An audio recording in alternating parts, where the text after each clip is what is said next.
কেবল ঈশ্বরই পারবেন প্রেসিডেন্ট নির্বাচনের লড়াই থেকে জো বাইডেনকে সরাতে।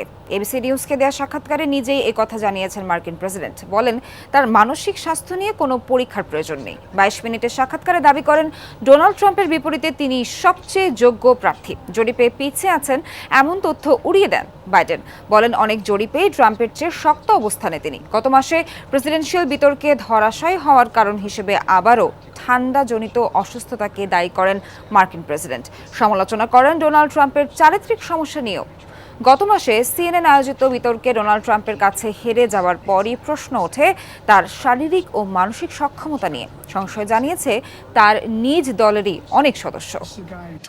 আমি মনে করি প্রেসিডেন্ট নির্বাচনের লড়াই জয়ে অন্য কেউ বেশি যোগ্য নয়। ডোনাল্ড ট্রাম্প একজন মিথ্যাবাদী।